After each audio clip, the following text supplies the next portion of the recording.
Assistant City Administrator and our City Administrator are present. At this time, I'll ask you all to join us in the Pledge of Allegiance. I pledge allegiance to the flag of the United States of America and to the republic for which it stands, one nation, under God, indivisible, with liberty and justice for all. Thank you. Our first item of business this evening is the open forum. This is the portion where residents can come to the podium, state your name and address, and limit comments to 3 minutes or less. Would anyone like to speak at this time?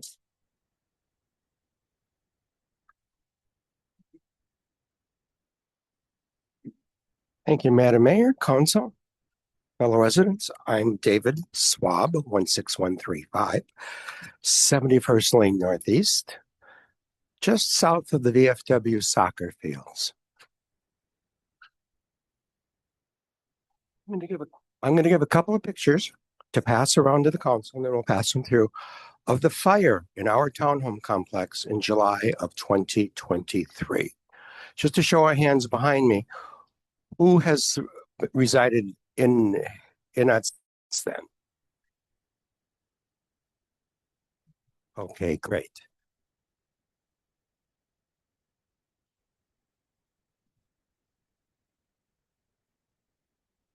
That night was July 17th. A call came in. I can't remember the exact time of dispatch from Elk River to here, but the fire cost us $1.3 million.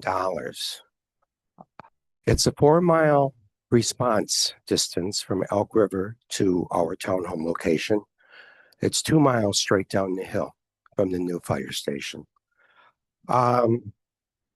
We have grown 257% for 2000. I moved up here in 2001. At that time, there were still stoplights where the trailer park is on 71st Lane. We had a gas station, nothing else really. Dayton's population is, all of these are of 2023. Dayton's population is 10,157 people. Rogers, 13,500. Otsego, 23,000. Albertville, 8,000. St. Michael, 21,000. Elk River is the only one that's larger than we are in the immediate area, 27,000. Zimmerman, 6,400, and Princeton, 5,300. Every one of these towns has got a fire department, except for us. I'm not saying, and I'll pass these pictures around when you're done, I'll pass them to the audience.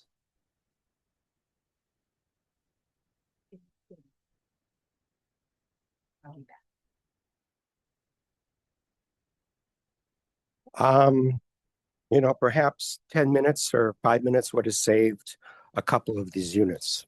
Who knows? Looking at the tax levy, there's been a lot of stuff going on Facebook. On a lot of bad information, a lot of good information. The median household, it looks like our taxes are going to go up $142 per year. Well, all of 2025, we had to, for my association, we had to assess $64.75 a month extra to pay for the insurance because no one would touch us because of the fire. For me, I'm looking at about a $5.80 per month increase for the budget of 2026. $5.80 for and $70 for the whole year. That would have been one of my supplemental insurance payments because we had to go on a risk insurance. So not only that, if we're going to have EMTs on our fire trucks, I'm 68, I'm retired, I cack over, takes 12 or 15 minutes to get an ambulance from Elk River. Maybe a neighbor's doing CPR on me, but my brain's going to, because I don't have oxygen. So for people who are dead set against this fire department, Look at the pictures, look at the risks. Fires do happen. These buildings were new in 2000, 2001. The code, yet the fire was so savage, it ripped through the fire barriers in there. So hopefully these pictures will change some minds tonight. That's about all I have to say again, except that we've grown 257%. How can we not have a fire department? And Dayton has got a police department, Elk River, St. Michael, Albertville, Rogers. We don't have a police department. We contract with Wright County. That should be next. We should be looking at the future, not looking at the past. And on an average home of going up $12 a month, that's not 2 cups of coffee. One of the 4 places we can get coffee right here by Target, Colborn's, Duncan, everyone else on these corners. So thank you very much. I appreciate it. Thank you. Thank you. Thank you.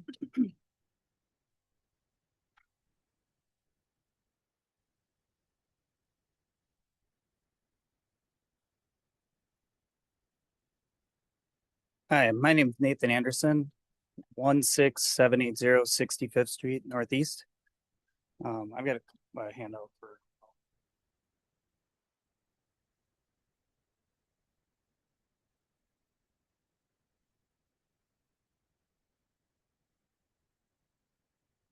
So I'm here partly for the fire department, mainly for my own reasons, but on May 19th of 2020, our house had a house fire right there.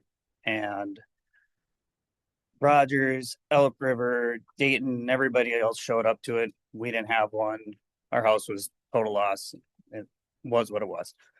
We moved back to our house in July 25, only to find R&L Trucking has built their building there.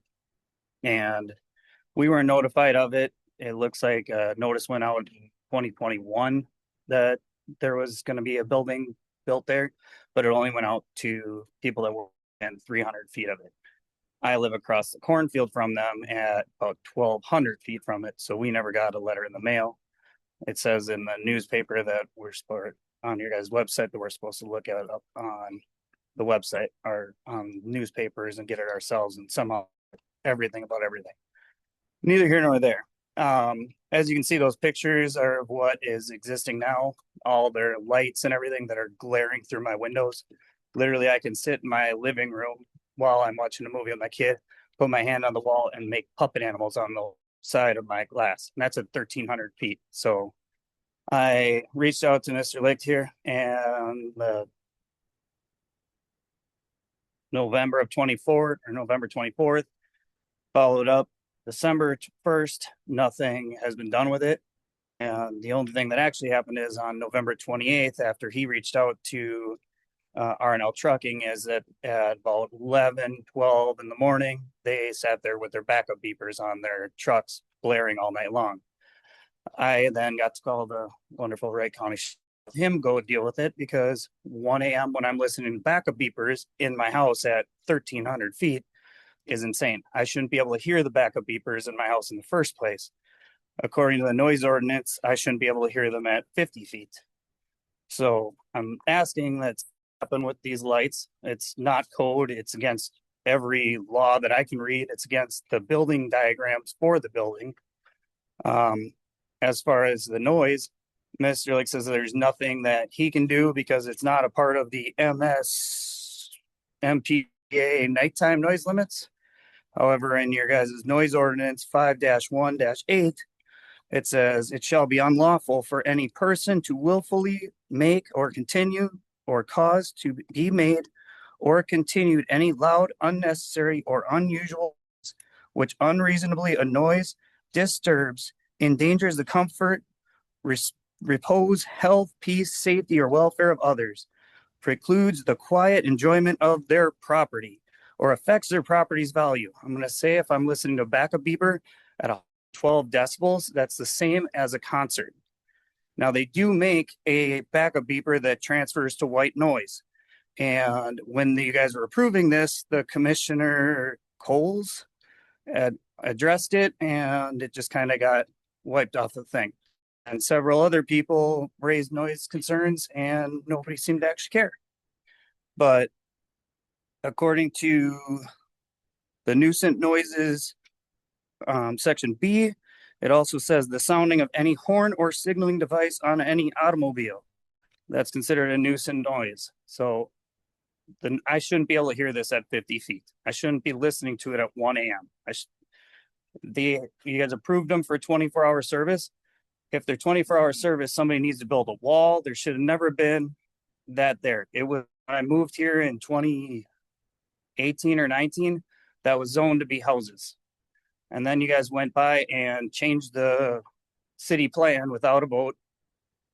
Well, a public vote, I should say. And now I got warehouses. Now there's pictures in there of other warehouses that are in the area, Blue Dot, Room and Board, and now it's, I don't know. Circle K. Yeah, Circle K. All of those have nice, appealing, downward aesthetic lights. And if you go by any warehouse in the area, that's what those lights look like. These look like a stadium. Like if you go down River Road, you can tell where that warehouse is because it illuminates the sky.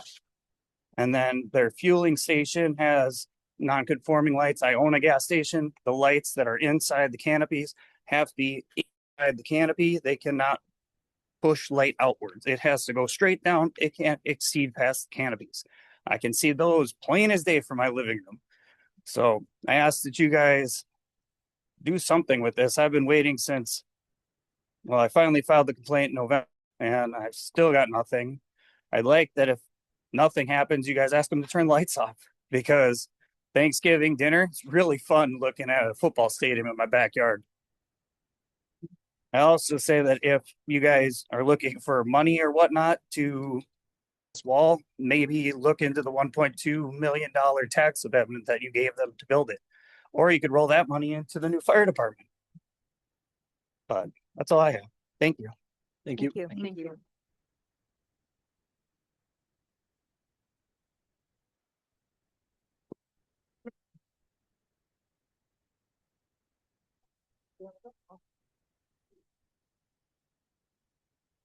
Kathy Coles, 15613 90th Street Northeast. Monthly report, new picture. Nothing's done yet. We have snow and we have a bobcat outside too, so it's a parking lot.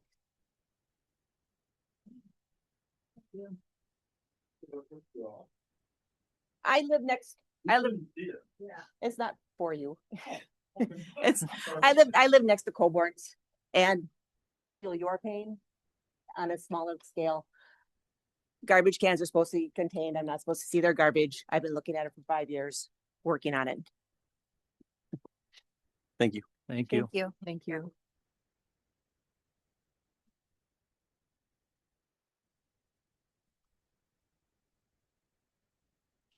Hello.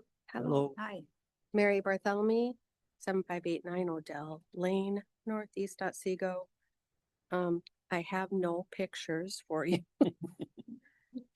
But a couple things that I would like to address to the council tonight.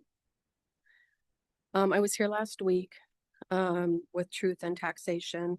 I wanted to say I did appreciate the time that the council spent after the meeting to discuss some of my comments. Always go home and reflect on what I heard from the community and what information I received from the council. I have 3 specific points I'd like to discuss tonight. We talked about COLA, the cost of living adjustment. Didn't realize during the last meeting that the COLA, the cost of living adjustment, is on top of city employee annual raises. In essence, we are taking tax dollars from all these residents. I have not gotten a cost of living adjustment. Anybody working? Anyone? So in essence, we're taking tax dollars from residents like me that have not gotten a cost of living adjustment in years from our employees working in the private sector and giving city employees 4% cost of living Plus, I don't know what they're getting for their annual increase. So you're talking last year and this year, they could be getting 6 to 7% increase a year.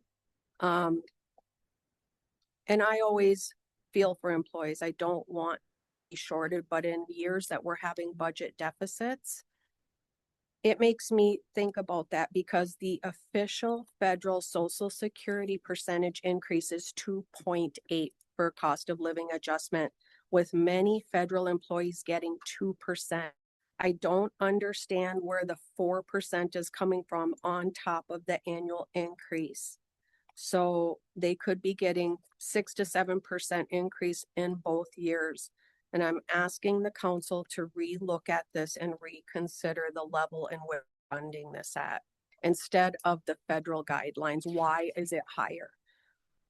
Being in the private sector, I have to deal with this all the time with employees. Of course, every employee wants to get paid more, but I'm held to my employer that have to find other ways to make employees happy. It always can't just be constant increases. So we always have to find effective ways to do that. And I just don't feel it's fair when we're taking it from people that aren't getting these cost of living adjustments.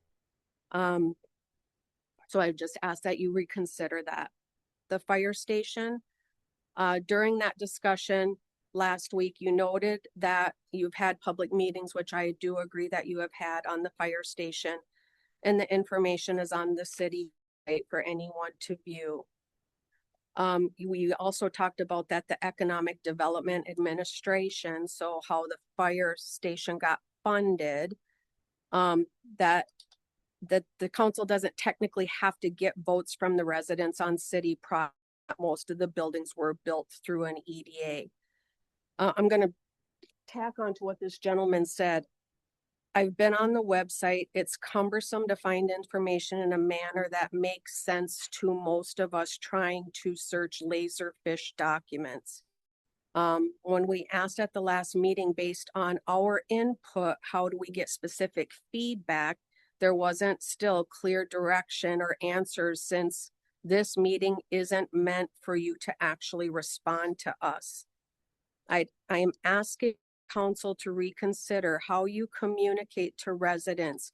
What is happening now is not effective to bring people in and help them understand. And you are the leaders of the community responsible for our funds.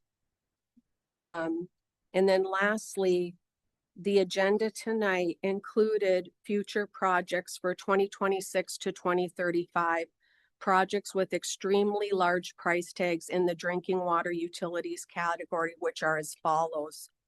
2020, 15.6 million. And Adam, you did note last week that most of that would not be coming from the resident. And I think you said it'd be coming from grants or other funding. But what my question to the council is, how much of that is coming from residents of that 50 million? And then in 2027, so we're all sticker shocked at 18.23% increase in city taxes. So the following year in 2027, it's at 39 million. Where is money coming from? And in 2028, it's 33 million. Where is that money coming from? So there's huge price tags, and I don't know, and I see the numbers, but where does it come from? Is that going to be another tax increase for us? And, you know, I looked at a couple of the categories. In 2027 and 2028, we're going to spend 3.7 million in 2027 and 3.7 million in 2028 to renovate Prairie Park. I'm thinking that's 7.4 million to renovate a park. So I will close by stating we need more pre-spending or transparency and input around the spending in Otsego. Residents cannot have double-digit city tax increases every year without input. My ask from this council is to find ways to reduce spending and provide different methods of communication. Thank you. Thank you. Thank you.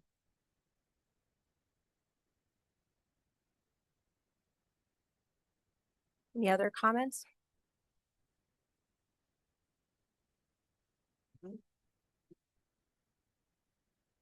Gabe, 6689 Packard Avenue Northeast.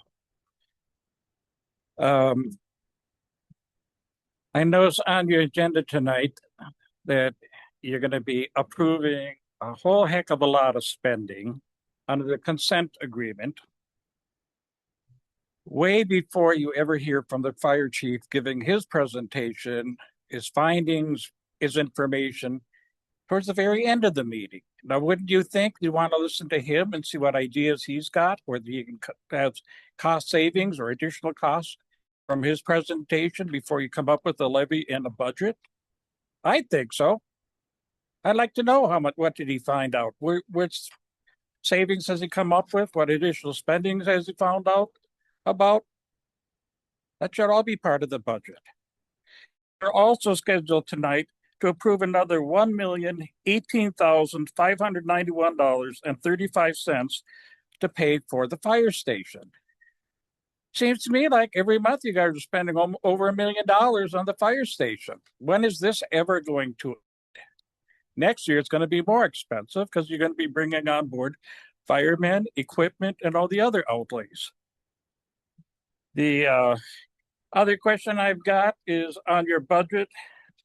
You guys have a thing about raising all kinds of fees.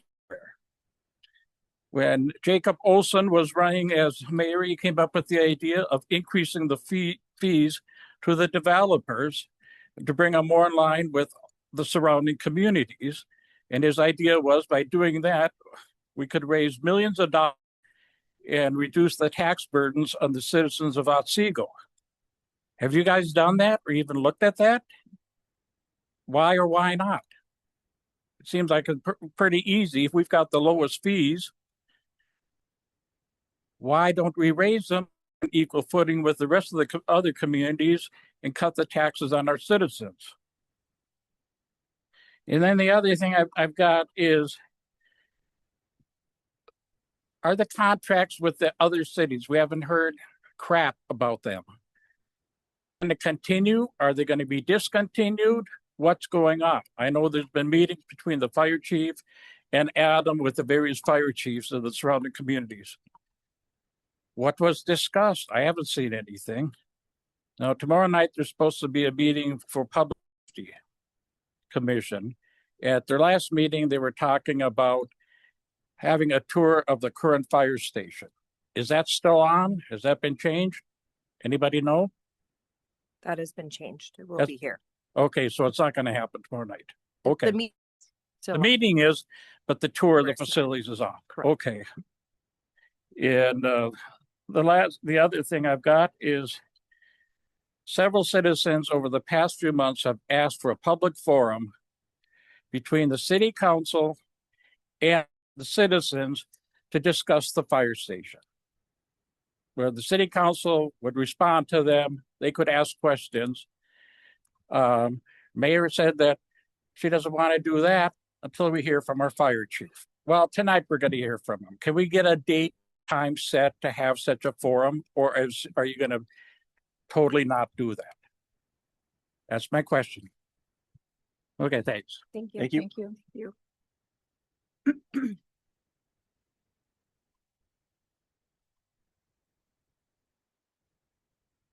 My name is Mark Rosine, live at 8863 KOA Northeast. That's over Riverwood National Golf Course area. I'm here just to speak on behalf again of our concerns of the response time.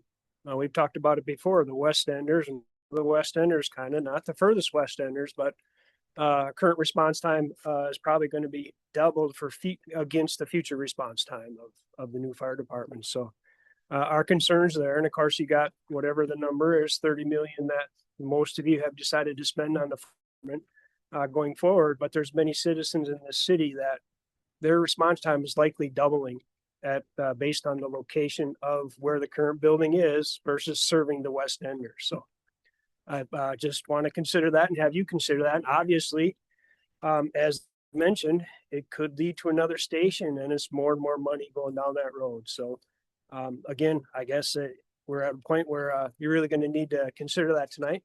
Also, are we looking at paying 1.4 million in 2027 as possibly a wasted contract? If we have the fire department up and running by 2027, we have to make the agreement. I think we have to make the agreement tonight, is my understanding.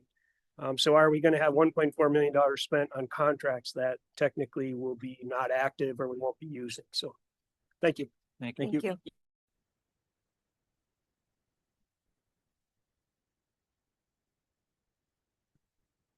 evening.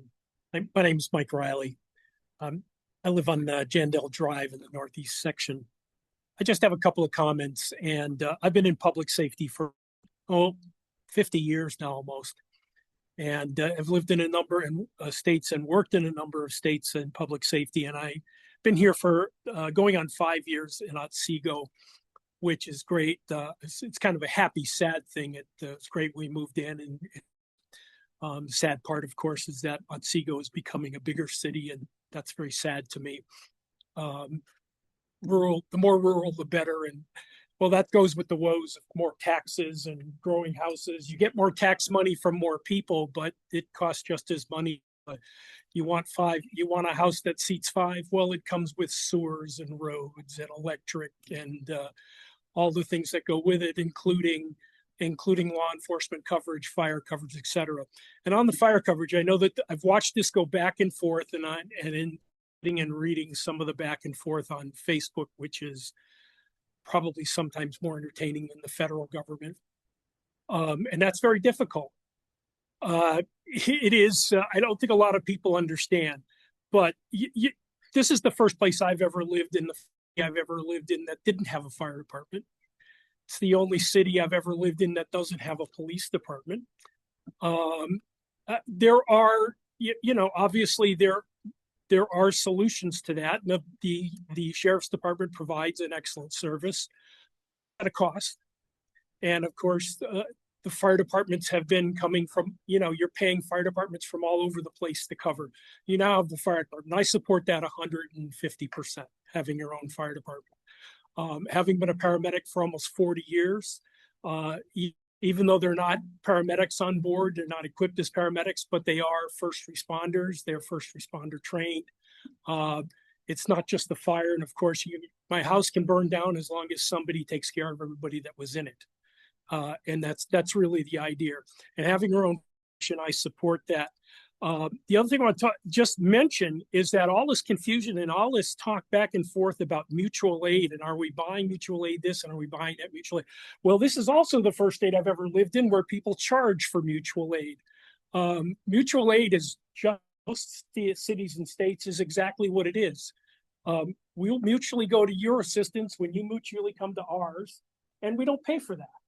That is an agreement between one city and the next, right? There's a national emergency management agreement that does this for states. One state goes to another. The state picks up the tab for it when it costs money.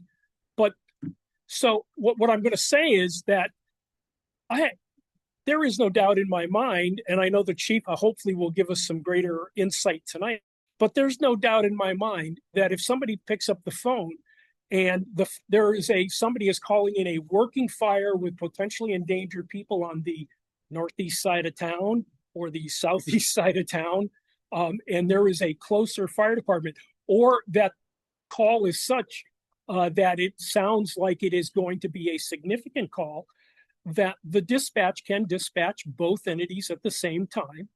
And that is just a protocol issue.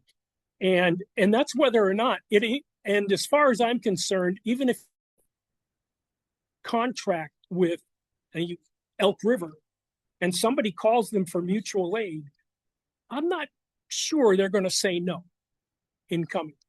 I think that would be unprecedented. It would be unprecedented for a fire department, police department to refuse mutual aid for other than the fact that they're busy at that moment and cannot come because they're already engaged. And coming from the public safety side, no one can predict when you're going to have multiple calls in a city. Can predict that, whether there's going to be 10 calls in Elk River all at once or 10 calls here in Otsego all at once. And so mutual aid is an absolute requirement. There's no ifs or buts about it. But I don't think we should be getting too caught up in the piece about it coming or not, and are we going to pay for it or not. There are negotiations to be had, obviously, and perhaps we should look at contracts that pay in the after of their use as opposed to paying them up front for being on call because they're already on call. And that's all I have. I'd like to thank the people who are putting the fire station together and putting it. It's a done deal, and I think it's going to be great. And I think we should move forward as opposed to backwards, looking at how we got here. We need to look forward how we're going to use it, and I think, and look how we're going to integrate that with the other communities. And by God, we should be doing mutual aid with the other towns.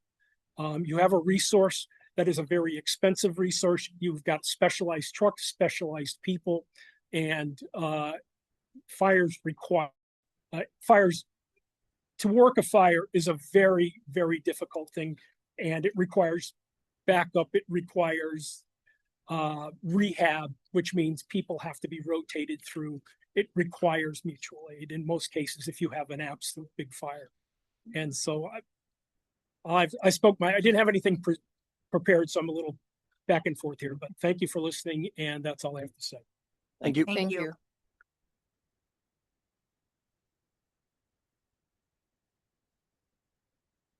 Any other? Isabel, I just want to remind, I didn't come prepared either, but versus the information that this guy told us and the other one, I just want to remind the community that before the fire department, we over a city hall that you guys wants to build, and we told you, Mayor, there was a lot of money that you have to spend. So after that, the mayor refused or stopped the population to inform us or to vote for that fire department. So after that, the mayor and all of you guys, give us the information about the wages are not going to be raised as high. Also, the mayor did a study about the fire department, and we did not follow what the study said. So it's it's not only that we need a department or we're gonna be more safe. If you're concerned about safety, I tell you the study did not say that we're supposed to have a fire department. So if we worry about safety, that's not how it is. So we're gonna have no fire department instead of 7. So that's why I just wanna update a little bit because it looks like people brought information, but they don't know the whole history about it. Thank you. Thank you. Thank you. Any other comments?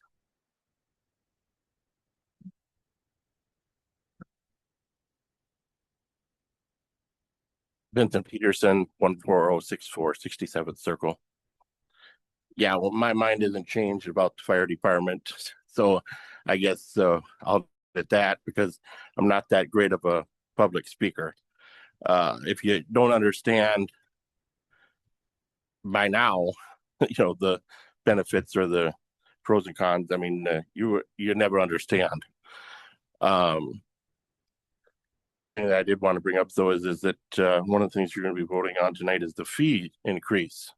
I noticed that you're going to be increasing the fee from $5 to $25 to run for office.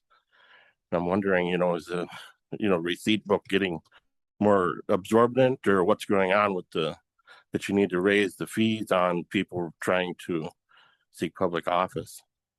That's all I can think of right now. Thank you. Thank you. Thank you.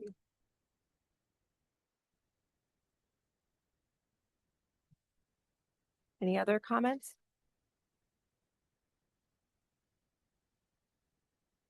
Okay, we will close the open forum and we will move on to consider our agenda for approval. Does anyone have anything to add or delete at this time? Madam Mayor, That's right. I'd like to bring down item 3.4. We can make that 6.1. Okay. I'd also like to bring down item 3.7 I believe we can make that 5.1E. Finally, I would like to reorder things a bit. I would like to hear from the fire chief before we go through the budgets and property tax levy. So what I propose is that we make the update from our interim fire chief as number 5 and for the subsequent.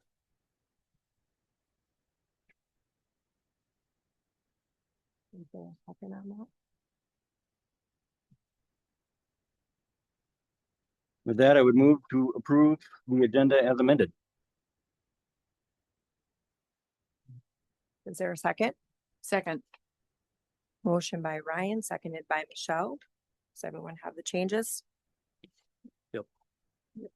Okay, great. All those in favor signify by saying aye. Aye. Aye. All those opposed, same sign. Motion passes. Next is our consent agenda. A motion would be in order. Madam Mayor, Ms. Ryan? I move to approve the consent agenda as amended. Second. Second. Motion by Ryan, seconded by Corey. Is there any discussion? Those in favor signify by saying aye. Aye. All those opposed, same sign. Motion passes. Moving on to our public hearing, which is the fee schedule.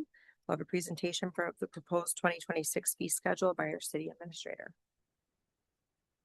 Mayor, council, thank you. The action here tonight recommended by staff is to adopt an ordinance establishing the 2026 fee schedule. There is a public hearing component to this. This was posted on the city website in 10 days in advance and also in the Star News as by state law. The background and justification is that staff annually evaluate the fee schedule to make changes for year to year. On the screen, there is a summary version of some of the changes. So I'll briefly mention each of these. License, there is a renewal to be established. You know, on the screen. Machine and make it 150% instead of.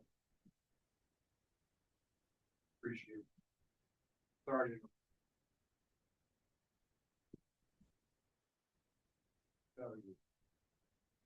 On the left hand side. Very. Thank you very much. You're welcome.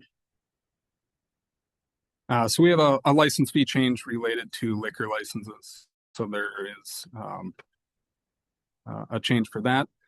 On plan review fees, we are proposing to increase the plan review fee for deck permits from 10% to 25% of the total permit fee. For water meters, each year when the city fees from our vendors, those prices go up. So the changes in the fee schedule is reflecting the increased cost that the city pays for the purchase of those, and also clarifying that they are subject to sales tax at the time of purchase. Park shed reservations, there's clarification added of the 3 park locations that do have reservable shelters, also clarifying that these are subject to sales tax and the duration of the reservation fee. Candidate filing fee, their proposed increase of $5 to $25. This was mentioned in open forum. I would say this is more of a consistency adjustment to some of our neighboring communities, and also the workload that goes into preparing materials and following up with certain reports that are due from candidates through the city clerk's office. The city equipment, there are proposed adjustments to hourly rates of city equipment and vehicles. This is largely in the case of a natural disaster, where the city may be seeking assessment from FEMA, or in the event that we are charging out a private entity for cleaning up a mess on a roadway, or doing some sort of non-routine work. So this is not necessarily to the general public for being able to use this type of equipment. Utility fees, most of these are related to development. So development fees include utility availability and connection charges for the water and sewer funds, also for stormwater. These are based specifically on the master plan and the needs of the Otsego community. There was a comment made during open forum about adjusting to compete with neighbors.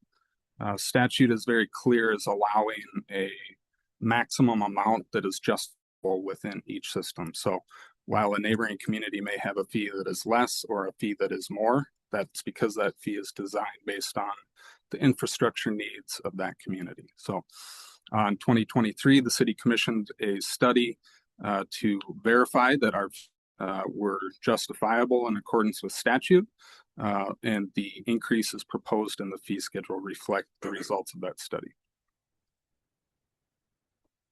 Park dedication, there are actually no proposed changes based on information from the Wright County Assessor's Office.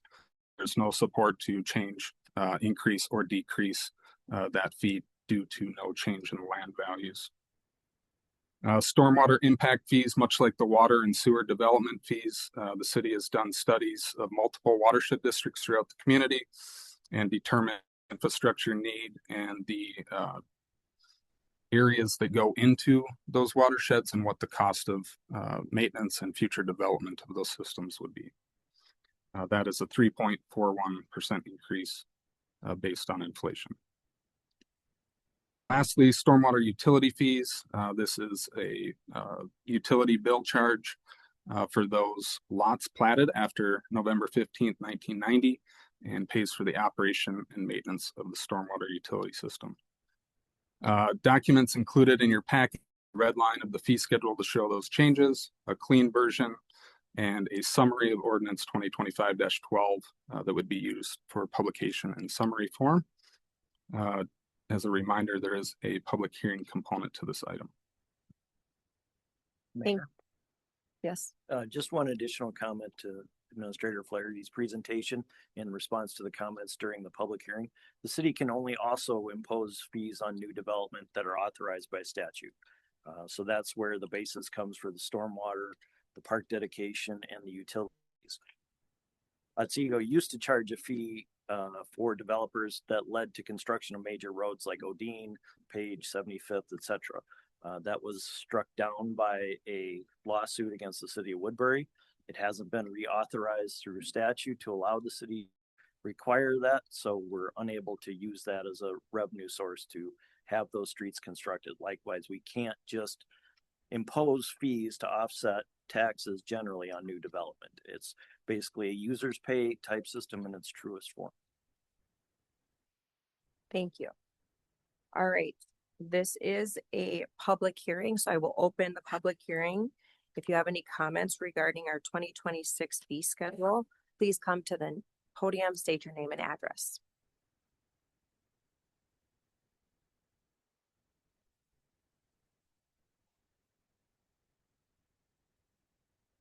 Vincent Peterson, 14064 67th Circle. I would urge the city council to not change the fees we're running for public office. I think $5 is just fine. Something was said about, updating it to surrounding communities. I don't think that's legitimate. I mean, this is Otsego. You say what it is. We don't want it increased. Thank you. Thank you.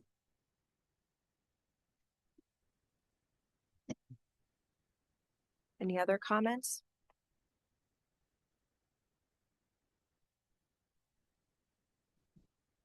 I'll ask again for any other comments. All right, at this time, we will close the public hearing and bring it back up to council for consideration and adoption. Does anyone have any comments? Madam Mayor, Yes, right? just a quick comment. I kind of want to clarify something that was said.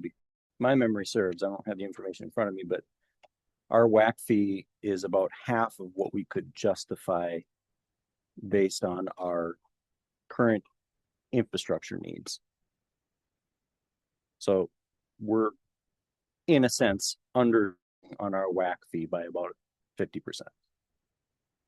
Mayor, council, the study did outline that the justifiable fee for water is much in excess of what is currently proposed in the fee schedule. Part of that analysis was to compare to neighboring communities and found that if we had adjusted to that maximum justifiable amount, we would have been far in excess of some of our neighboring communities and possibly pricing new development out of the equation. So that is true. I'm a council chair. about that amount of money.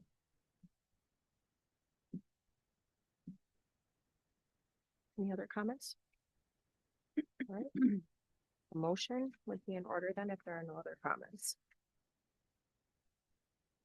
Corey, Thank you, Matt. Motion to adopt ordinance 2025-12, amending the city code establishing the 2026 fee schedule and approve publication in summary form. second. Motion by Corey, seconded by Tina. Is there any discussion? All those in favor signify by saying aye. Aye. All those opposed, same sign. Motion passes. Okay, moving on to item 5. We changed the order a bit, correct? Mike, come up. This time we'll invite Mike Scott or the interim fire chief to give an update. A progress report. Thanks, Ryan. The roads are getting rough. Mayor and council, thank you for allowing me to come and update you. It's been not quite 3 months, but almost 3 months since I started as the interim fire chief back in September. I asked at your first meeting that you keep an open mind to suggestions that I would formulate as I work to understand where Otsego's been with the development of the fire department, and just some patience as I work through meeting with different folks and learning everything I could about what has happened up to this point. In the past 3 months, in addition to working on the new fire station that was already under construction and evaluating some of the equipment that's been ordered, I've really been focused on establishing relationships again with some of our partners. This includes not only the contract fire departments, neighboring fire departments, EMS, ambulance providers, sheriff's office, county staff, state officials, and even some national agencies. I want to comment on some of those meetings, including one with a national firm. Several city staff met with the Insurance Service Office, also known as ISO. They set the insurance ratings for every city across the nation. They were not aware that we were establishing our own fire department. They were not aware we started a fire station construction project. We did some GIS mapping with them, and while the station isn't perfect location, it's in a very good location. It's covering the majority of our city. ISO looks at a lot of things. They look at water flow. They look at your dispatch center. They look at your staffing. You get more points if you have staff at your station versus waiting for staff to have a pager go off and come from home. They also look at where your station is located, and they want you to cover the majority of your city within 5 road miles of your station. So our somewhat of a central location is a good thing. Covers a great majority of our community. It doesn't cover everything, but our current fire districts don't cover everything with that 5 road miles right now. But it's in a good location according to ISO. If you're beyond that 5 road miles, you automatically go to a 10. So 10 is the worst fire rating. So if I look up, I'm looking at the map behind you. When I look up in that northwest corner right now, currently with our fire districts, nobody covers that area within 5 road miles, nor would it be covered with our new state road miles. Nothing changes there. If we go any further east, obviously we're starting to cover some other cities. If we go further west, we'd be missing the 101 corridor pretty soon. So with only one station, it's in as good of a site as you can potentially get according to ISO. I've worked with a lot of fire departments in my 40 years of public safety, from very large departments to very small departments. And I want to reiterate this. I've said it many times to all of you, but I want to say it publicly.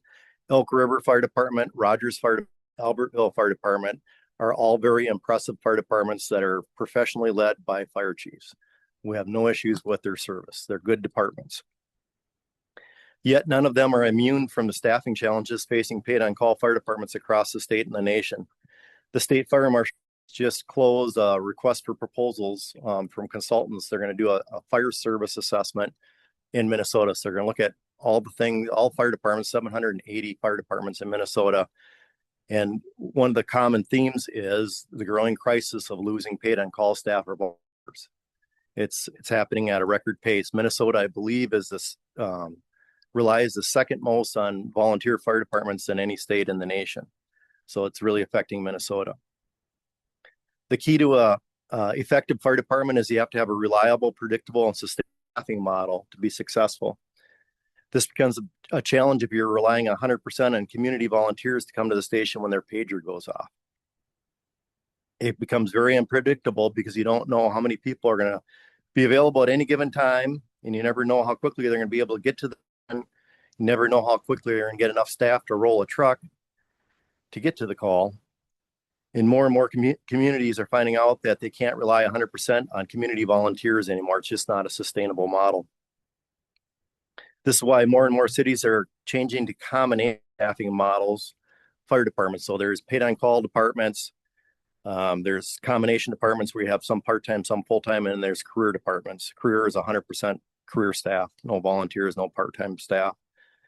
Rogers, for example, is looking to start duty crews. Some of their paid on call firefighters start staffing their station, paying them an hourly rate to be at their stations because they're worried about getting enough staff when they sound an alarm for calls in their city. They're doing that to cover calls in their city. Both Rogers and Albertville, when I've talked to them about contract, their firefighters are somewhat excited about the idea of us not relying on them in 2027 because they're getting burnt out with call volume. Albertville's call volume is about 600 calls last year. 300 of them were in Otsego. Chief Bolin has reiterated to me several times that if, say, the contract staying in place as it sits today in 2027, some of his firefighters would probably resign from the department because of the increased call volume. Chief Barron said about the same thing in Rogers, that his staff is looking forward to the reduction in call volume. Another city, when they signed up to be firefighters in Albertville and Rogers, they didn't sign up to be Otsego firefighters. They signed up to be firefighters in their communities. And again, they're community volunteers. They're paid on call firefighters. They're not career firefighters. Rogers is also full-time staff over the last several years. They got 6 full-time staff now to cover weekday calls, and they have 45 paid on call staff positions. Elk River is adding another full-time position in 2026 to help with the growing call volume and to help ensure they have a reliable staffing model. That 5 full-time staff with including Chief Dickinson in Elk River, and they have 60 paid on call staff positions. They're also looking at, they know down the road they're gonna have to do something different with staffing, whether it's duty crews, which is usually the next natural step of having your paid on call firefighter shifts, or try to hire some more full-time staff. Chief Bolin has said that he's very fortunate because he has 3 city employees that are also paid on call firefighters that are able to cover weekday calls when they're available to leave from their city job. He's also got several St. Cloud firefighters that are off shift. They work 11 days a month on average. So they're off. They can respond to calls sometimes. I'm going to share some national statistics, and then I'm going to give you a real Otsego example that unfortunately just happened yesterday. So these, again, are national statistics. It's not anything I made up. I like facts. It's known that a fire doubles in size every minute. So every minute that we're delayed getting to a call, the fire is doubling in size. A small fire can spread to engulf an entire in 6 to 8 minutes. So if we had a kitchen fire, if this was a townhouse and this is a kitchen, in 6 to 8 minutes, this whole room would be engulfed with fire. In general, every passing minute, an emergency worsens.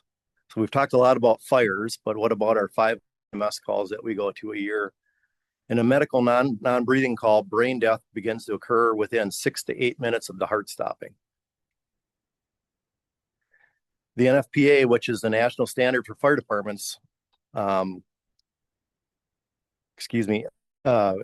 rate Otsego as a suburban zone. So that means we have 5 to 1,000 people per square mile. So they have different zones: urban, suburban, rural. We're considered suburban because of our population and our square miles. The national standard for the NFPA is that we should have 10 firefighters within 10 minutes from the time the dispatch center receives a 911 call, not from the time that we're paged, but from the time that you call 911 till the first fire engine or ladder truck gets on the scene. Not a fire chief's vehicle, because I've been there many times in a fire chief's vehicle. There's not a whole lot I can do except give to the fire truck that's coming. So again, 10 firefighters in 10 minutes, national standard. This is called the speed and the weight of our response. The quicker we can get to a call, the better the outcome. Unfortunately, we had a real life example yesterday on Cannon Drive in Otsego. 4:20 a.m., on Sunday morning, Wright County Sheriff's Office received a 911 call of a mobile home on fire on Cannon Drive. 4:20 in the morning on a Sunday. At 4:23, 3 minutes into the call, Wright County calls the Sherburne County and lets them know that there's a fire and that it's primary, Elk River's primary area. So that they notified Sherburne County so they could let Elk River know.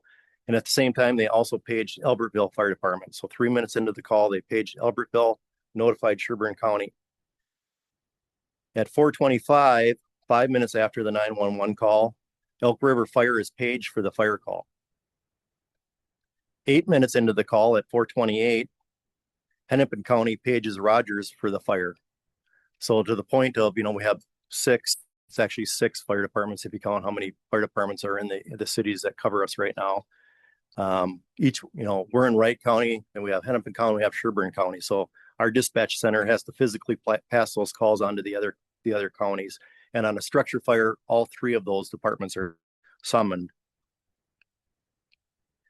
At 4:30, so 10 minutes into the call, the Wright County deputy arrives. At 4:30 is when the NFPA says we should have 10 firefighters on scene. Within 10 minutes, we have one deputy on scene. At 4:41, 21 minutes into the 911 call, so 21 minutes after the 911 call, the first fire engine arrives from Elk River.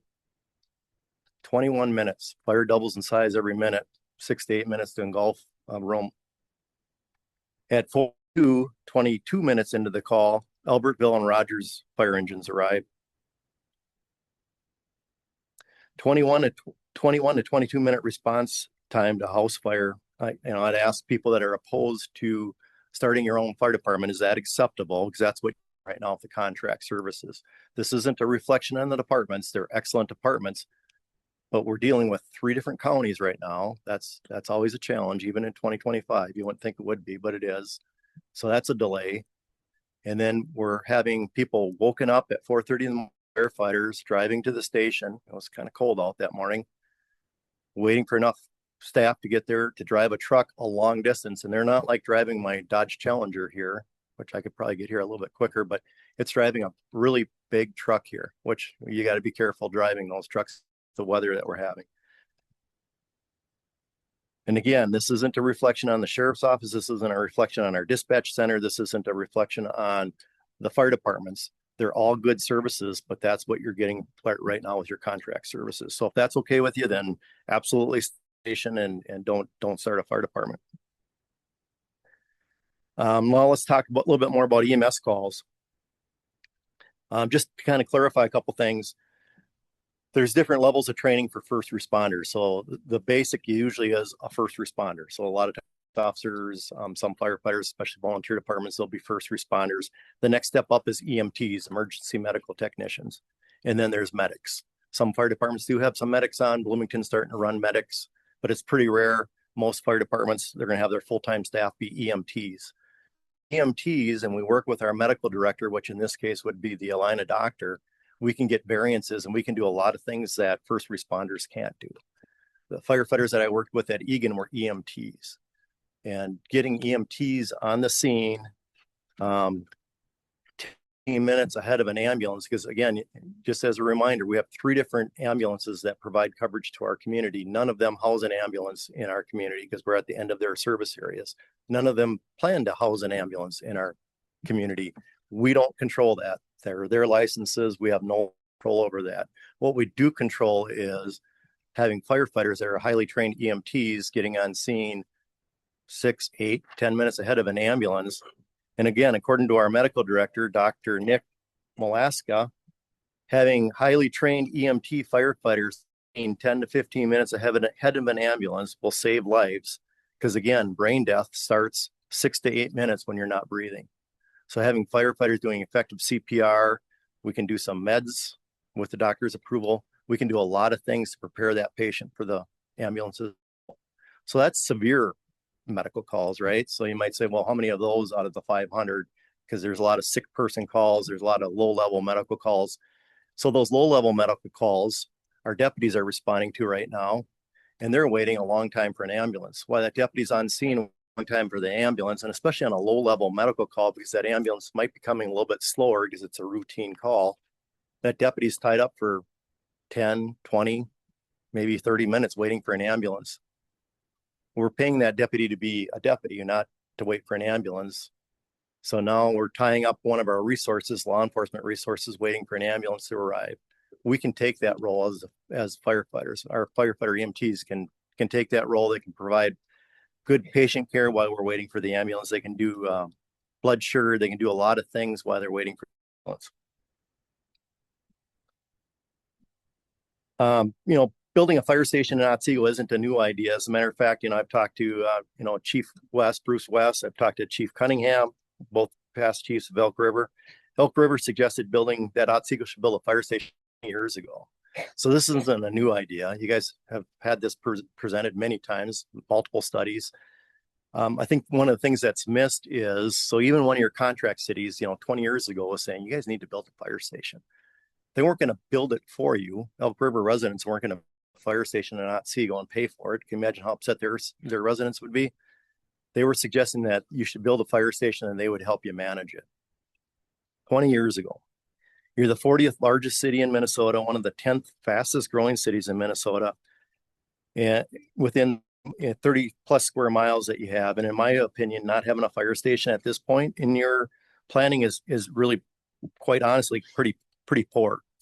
When I started at Egan in 1983 as a paid-on-call firefighter, Egan was 34 square miles and mid-20s, almost the same size city that you are today. We had 3 volunteer stations, and 2 years later, we built 2 more volunteer stations.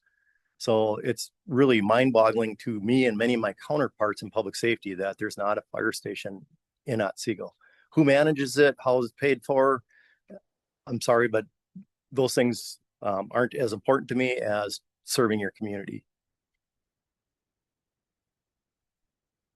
And in my opinion, failure to continue to develop your fire department would be a major failure. And if you don't continue with the process of staffing your fire station properly, you're going to have a major failure. It's not, you are going to have a major failure. What I mean by that, the gentleman that passed around the pictures of the townhouse, what if there's a family in there? The trailer house we had yesterday, what if there's a family in there? You can replace a trailer, you can replace a townhouse, it costs a lot of money, you can replace belongings, but human life you can't replace. And I'm sorry, but I'm going to stand here tonight and I'm not trying to scare anybody, but you will have a major failure if you don't do something soon. Back to our current contract partners. All have expressed an understanding of Otsego making an investment in our community for fire and EMS services. None of them are opposed to us making an investment. They had some issues with past leadership at the fire department, lack of communication, lack of knowing what was going on. I can't look backwards. We have to move forward. So I'm looking forward. All of them continue to express their willingness to help us any way they can. And they all understand that we're reevaluating the staffing plan right now and that we're going to make some recommendations and that we'll have a firm update for all of them after the first of the year. It's been mentioned that I've been meeting with the chiefs. I've been meeting with all of the contract chiefs and again, some of the other neighboring chiefs since I started. I meet with them on a regular basis. That's my job. I'm supposed to be doing that. Has accompanied me and met with his counterparts with all of our contract cities. There's no secrets. They know where we're at. They know what we're doing. When I first started here, my first meeting, when I said, I hope you're open to my ideas. One of the things I expressed, I strongly believe there are too many fire departments, independent fire departments in Minnesota. So I still think fire district shared services are a good thing. I still think that's something that we should be looking at strongly. That doesn't mean that we don't need a fire station in our community. That doesn't mean that we should just abandon everything that we're doing. It doesn't mean it's going to be cheaper. Fire districts aren't done to be cheaper. Fire districts are done to be more efficient.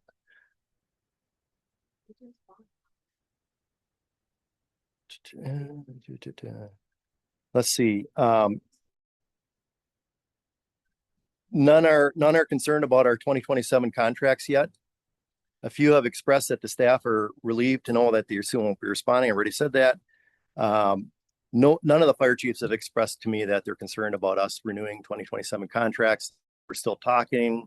about where we're going.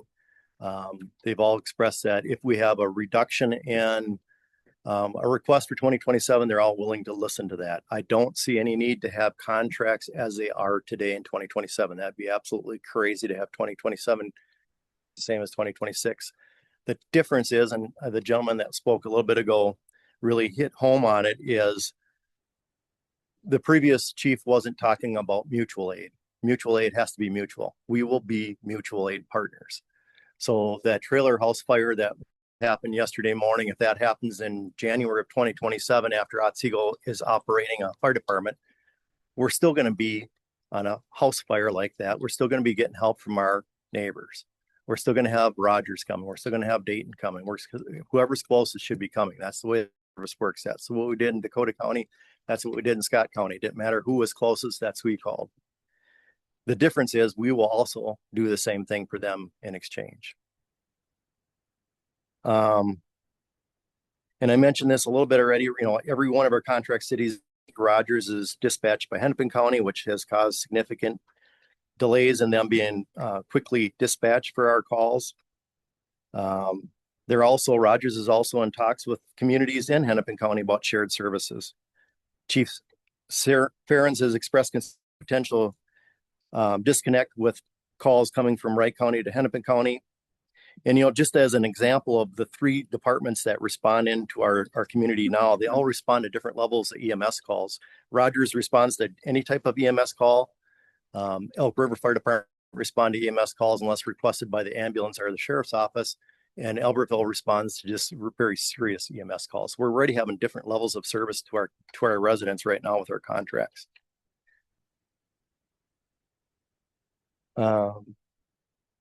In my opinion, the best partners for long-term are those that are within the same county that are dispatched by our dispatch center. We have Wright County is an excellent dispatch center. I've been working with them.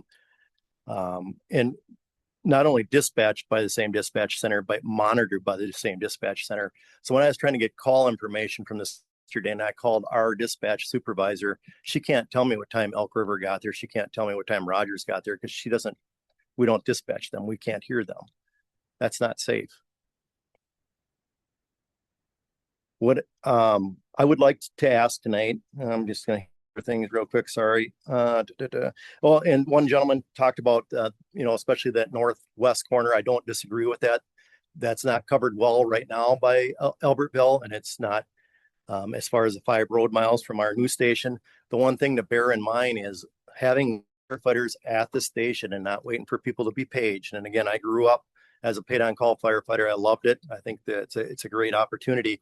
But when you're at the station ready to go, you're cutting about 10 minutes off the response time because we're not waking people up at home. They're not driving to the station and getting on the truck. They're at the station. I was amazed when we started staffing stations at Egan, how it changed our response time. So while it's not a perfect solution, I still think we're going to be able to cover the community very well. As far as contract and mutual aid, we'll always, so if there is a fire in that Albertville area, I'm just always a visual person, so I'm looking at the map behind the mayor because it's a nice visual aid for me. We still will call Albertville, whether we're partners with them or not. We will still call Albertville if it's depending on the type of call. But where we don't want to bother Albertville or Rogers or Elk River is the low level calls. So the CO alarm, the fire alarm, smell of smoke, calls that are pretty low level that we should be able to handle ourselves, and we're not burdening our neighbors. And same with we should be able to handle those medical calls. If we're tied up at a call and we can't go to a second call, of course we're going to call mutual aid. That's what all the fire departments in Minnesota do. Instead of looking at it as we're going to go from 7 stations, which isn't accurate, down to 1 station, we're actually adding a station. Again, on that trailer house fire, we're still going to have the same resources that are already coming to our city, but now we're going to have our own station that's going to get there quite a bit quicker than our current response. What I'd really like to ask for tonight is that mayor and council consider 2 elected officials from mayor and council group to work with Adam and I to continue to meet with some of our neighbors and your counterparts, so 2 elected officials from other cities, because we want to further discuss shared services with other communities and what that would look like. And then I propose that sometime after the first of the year, we come back to this group and give an update. So the two elected officials, Adam and I, would give a more concrete update of direction we're going. We are in discussions with all three cities openly, talking to them about shared services. I've one that might be a little bit better than the other, and I'm kind of already laid my cards on the table as trying to stay in the same county if you can. I think that's the best option for us. Yeah, I think I could go on with a lot more information. That's my update. Mayor, Council, I'd answer any of your questions. Thank you. Answer a couple questions? We're at the council level right now. I'm sorry, unfortunately. Council, any questions for Mike this evening? There was a lot of information. It was wonderful, man. Yeah. I apologize. Yeah. But I appreciate the detail, the information that you provided. The level of information that you provided tonight was a lot to take in, and I'm glad you're all over it. Thank you. Glad you're on our team. Thank you. Any other comments or questions? Mayor. I have, Yeah. Sorry, Tina. Sorry. Yeah, Mike, as I've said before to you, you've done such a great job coming in here and ship around and really honing in what's important to the city, to the residents, and to this fire station. So I can't thank you enough for doing what you've done thus far and taking it to this level. I do feel like we're going in the right now. I feel more confident than I have before. So I appreciate that. And to your point about the other fire chiefs, they are totally on board for helping us move forward. I've talked to all of them myself, and I've gotten the same back from all of them. So Thank you. Thank you. Any other comments? Corey? Madam Mayor. Thanks, Chief, for all that information. One of the comments I heard from Rep was, there was an initial study back in 2018, and that one takes precedence over the second one. It's my understanding that the need for the second study was because of a population boom that exceeded what was, the study was designed for, the initial one. That's correct? I wasn't part of those studies, so I would have to take your word for it. I've heard the same thing. Okay. Councilmember Tanner, but I wasn't here, so I don't know for sure. One of the things I found fascinating was when we got the chance, a couple of us, to meet with you at the fire station. And like everybody else, I asked you, why is it big? And was wondering if you can just speak to that. Yeah, and thank you for bringing up the fire station. I was going to try to answer what Gabe had asked about the public safety doing a tour of the station right now. They just started sheetrocking this week, and there's a lot of stuff going on there. So just ability standpoint, they didn't want a big group going through the fire station, so that's why we postponed. But we will do a tour down the road for that group. Yeah, the station is being built for the future. I mean, you build a public building like that for the next 40 years. You don't build the immediate time frame. So you're building it for the future. It's a very functional station. It's again, it's built with expansion in mind as far as expanding your force. If you're fortunate enough to or the state ever changes their rules, ambulances, which we all wish they would. You have room for an ambulance to be housed there. The sheriff's field offices are there. I was talking to Jason tonight. I told him everybody but him could pull in their cars to warm them up. But so there's lots of opportunities. Public safety partners. We even talked at one of our last public safety committee meetings about possibly even housing a boat there, for rescues on the river. So, in fire stations, we're just like any group now. We're regulated to have certain things. We have econ for our fire equipment. Cancer is the number one killer of firefighters, so we have to have separate rooms for where we put our turnout gear. We have to have washers for our turnout gear. I mean, we have all these things that are required in fire stations that you're building in today's world that take up. So it's built for the future. That's a good point that, right now, like the Wright County Sheriff has a little office here and over there where it's going to be the center for all you guys. I mean, it's almost like a public safety building where it's, it is a fire station, but yes, we do have the sheriff's office there, and we're going to welcome our EMS, hoping that the EMS providers, if they're in the area, they'll stop and take a break there. The more that they're at our station, the better response time they have. Sure. Final question I had, it's kind of about that ISO rating. To the average resident, how does that impact them? You hear about insurance rates and Yeah. Thank you. That's a good question. So if I recall right, I believe it's a rating. So the best rating you one, there's no ones in Minnesota. The worst rating is a 10. And again, if you're in a non-hydranted fire area, your rating's gonna be a little worse than being in a hydranted area. So a lot has to do with water supply. It has a bigger impact on commercial buildings than it does private residents after a rating of about a 6 or 7. I can't remember where the cutoff is. Once you're at a 6 or a 7 in a community, your individual resident isn't going to see a lot of savings, but commercial and multifamily buildings are going to see a substantial savings. Okay. Keith. Sorry. We did a study, and so Council, we're back up here for questions. the study did not say the fire department. Council, Any please other be questions, Mayor? respectful.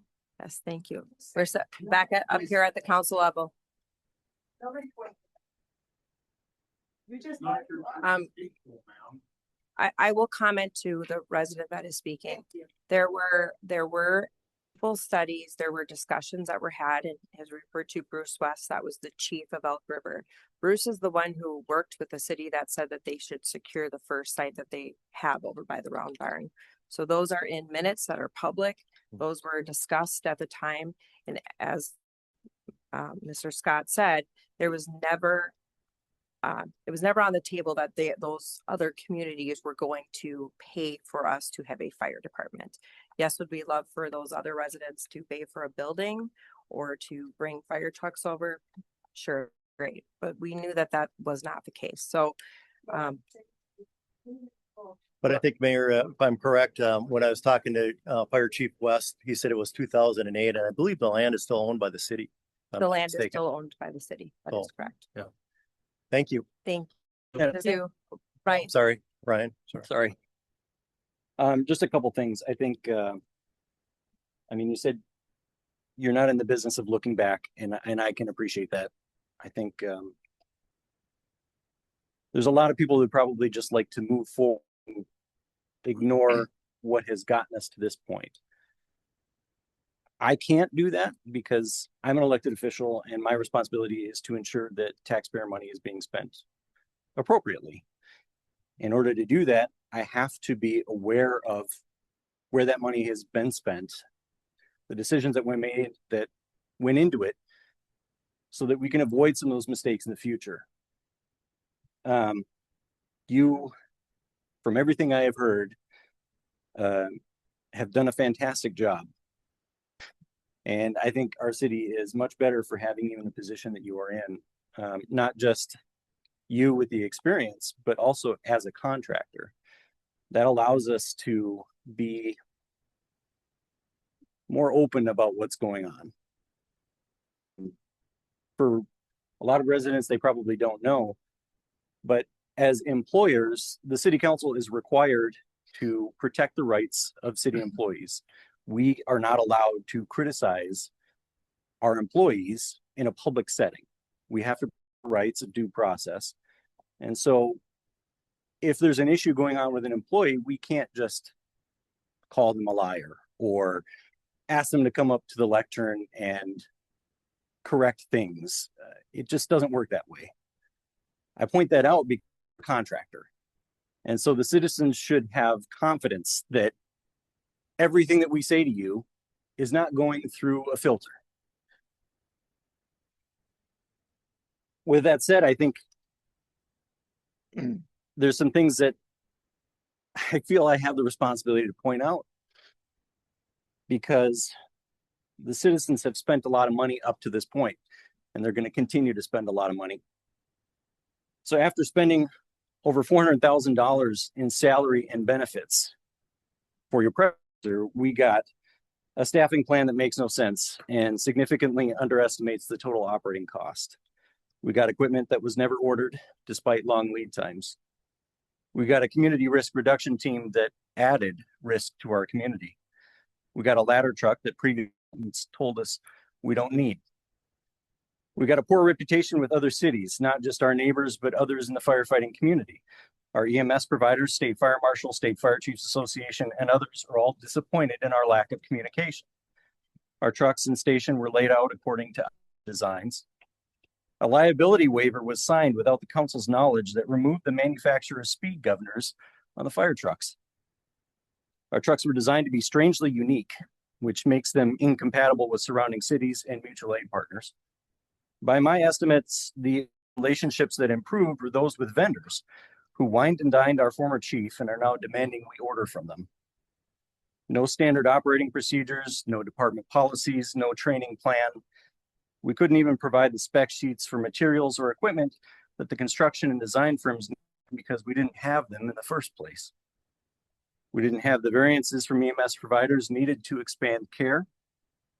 We had damaged the relationships with our fire service providers to the point that they didn't even want us to be on scene with them for fear that we would try to direct their operations. The concerns from our neighbors were so significant that Albertville even had to write it into their contract that we aren't allowed to steal their staff. Otherwise, the contract would be terminated. I bring up those issues, and I'm sure there's more, because I think it's important for residents to understand the mess into. I think there's a lot of work to do. I think there's still a lot of confusion. But I want to thank you for the work that you've done so far, especially when it comes to repairing the relationships with our surrounding cities. I think that is a huge step. I think it was very sorely needed. And so on behalf of the residents, I thank you for that. I do have one question. It's the one that's been plaguing me for the past couple months. Today, in theory, is the deadline for us to cancel the fire service with Elk River if the plan is for us to continue to provide a standalone fire service in January of 2027. What should we do? Councilmember Dunlap, thank you for the comments, first of all, and I hope that you express interest in being one of the two members that we consider to be on this fire district research team, because I think you've got a passion for the fire service, and it's nice to have different opinions on that board. So I hope you. So as far as the contract with Elk River, my understanding of the contract and how I've read the contract is we have to give a 365-day notice if we're not going to continue the contract. You know, two fire chiefs talking about contracts probably scares the city attorney a lot, but mine and Chief Dickinson's understanding is if I gave Chief Dickinson a notice in January, let's just say February 1st of 2026, that the contract would then be good through, the current contract would be good through February 1st of 2027. I'm getting my dates. Is that kind of what you're understanding? Yep. So we're comfortable with that. It's not like it's going to automatically re-sign for a full year. Does that make sense?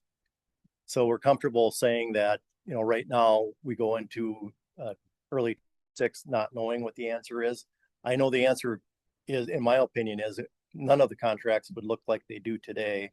Do we have to have some form of contract? And again, I'm looking at the map. That little area in Albertville to the west on the freeway, it always makes sense to me that I shouldn't be driving past Chief Poland's honking a horn while I'm going out to the freeway to a call. So I think there's some common sense that has to prevail in the next year. At least I look at 2027 as a step towards being a fully dependent fire department. And a lot of that depends on where our talks go in the next 30 to 45 days with neighboring fire departments about shared services. But my understanding, and again, fire chiefs and attorneys, you know, are a little dangerous given legal opinions, but our opinion is that we're not being rushed right now to do it, that we're comfortable waiting until January or February 1st. I'll just throw that date out back to Elk River with a decision. We've talked to the fire chief and the city administrator about it, and they both seem to be on the same page that they're comfortable with us getting back to them early next year. Thank you for answering that. One question too. So Mike, you did talk about having us put together 2 elected officials. Would you like us to do that this evening? In the past, I'm the one who makes the motions for who would be the liaisons for this type of situation. Is this something we need to do this evening, or would this be a early 2026 request when I? No, I'd really like you, if you could, I don't know how it all works, but if you could do it that tonight, I would appreciate that. I think we got to keep moving on this. You know, it's obviously a very timely subject. So if you could do that tonight, that would be awesome. I would, Council, I will give you my motion that I would support having Councilmember Dunlap and myself as those 2 contacts for the city that would work with Chief Scott and Adam Blair along with the other fire departments. Is everyone okay with that? Ryan, do you accept that? Yeah, I would be happy to do that. Okay. All right, so that's my official motion. Is there a second to that? Okay, motion by Jessica, seconded by Corey. Discussion. All those in favor signify by saying aye. Aye. All those opposed, same sign. Motion passes. Thank you for your update. Thank you. And now another question, because it was asked by a resident. You do plan to, when you have more information, as you said, once we've met, to be able to come back then to the residents as giving them all the information that they need to. Correct? Yeah, I'm hoping that early in 2026, we'd come back to this farm and give an update of direction that we're proposing. Okay, thank you. Yep. Very good. Madam Mayor, just one more thing. So it's important for me. This is more. It's great that Mr. Scott and Mr. Flaherty have been around updating the other cities. But my biggest concern, and this is what I brought up before, is that you, no offense, have no decision-making authority. That rests with the council. And so my concern is that the others may or may not have confidence that what you're telling them will eventually come to fruition when it comes time for this council to make a decision, right? That's my concern. I would like to be able to back you up with the conversations that you're having. But I assume that that's why he's asking for council members too. I think that will certainly help. But for tonight, as I alluded to with the Elk River contracts, Madam Mayor, I have a resolution I would like to offer. I will pass out copies and then I will read it. This is a resolution titled Continuing Fire Service Agreements. It reads as follows. Whereas the city of Otsego has contracted for fire service with the surrounding cities for decades. Whereas each of these contract partners has delivered high quality services marked by professionalism and distinction. And whereas our contract providers rely on clear and timely communication from the city to accurately plan and budget their expected revenues. And whereas the Otsego previously communicated to its contract partners its intent to terminate fire service agreements for the 2027 calendar year. And whereas the fire service contract with the city of Elk River requires 1 full calendar year prior to notice of cancellation.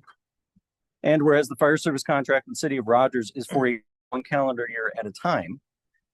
And whereas the fire service contract with the city of Albertville has a determined end date of December of 2026.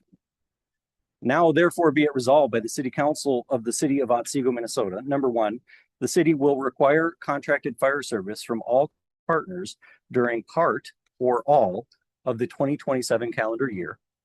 And number 2, the city administrator and interim fire chief are hereby authorized and directed to inform the fire service providers of this change and seek new contract terms with the city of Albertville for fire service. Madam Mayor, I move for the adoption of this resolution. Madam Mayor, Michelle, have you seen this yet? No.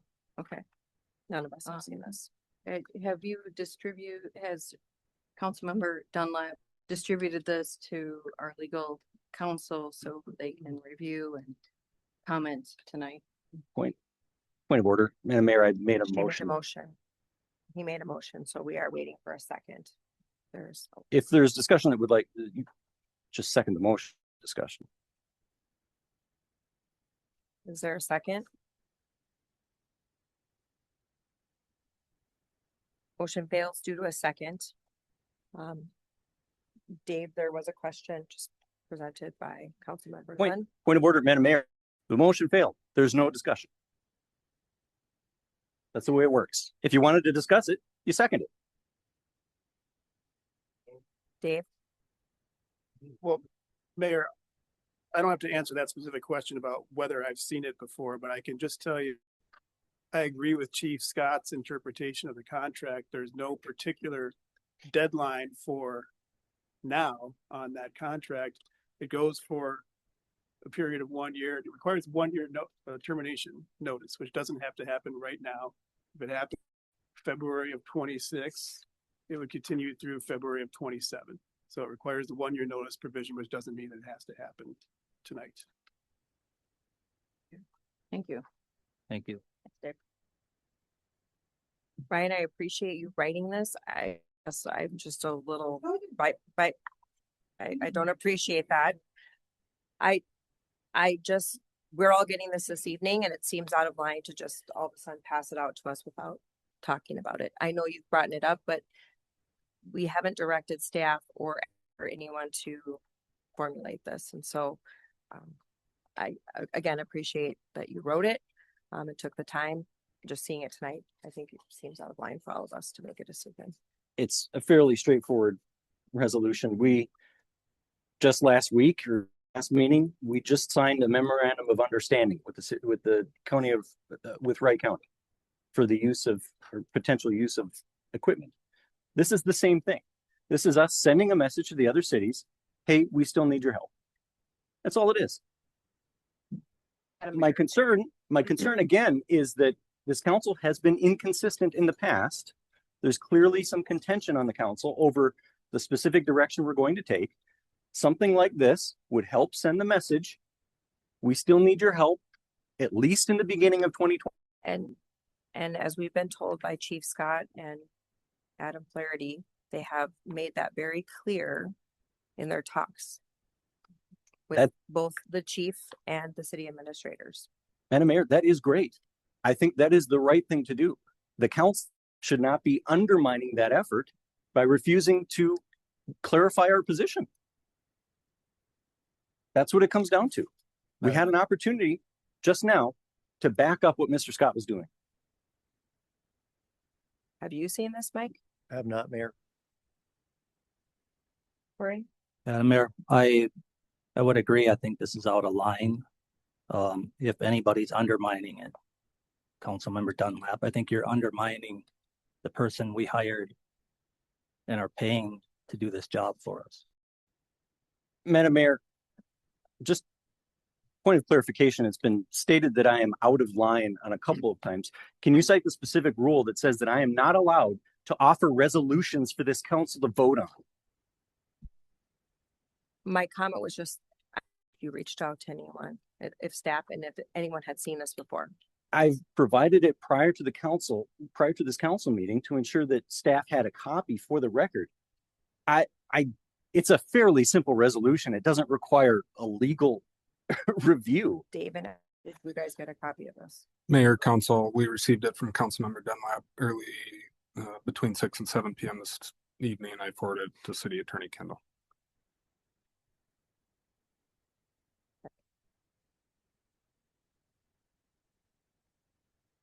Is there any other questions for Chief Scott?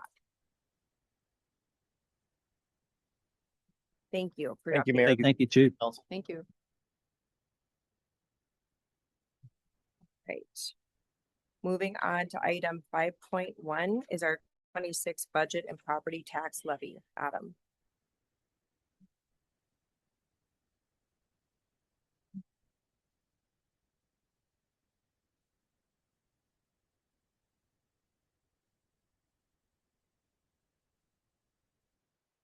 All right, Mayor, Council, thank you.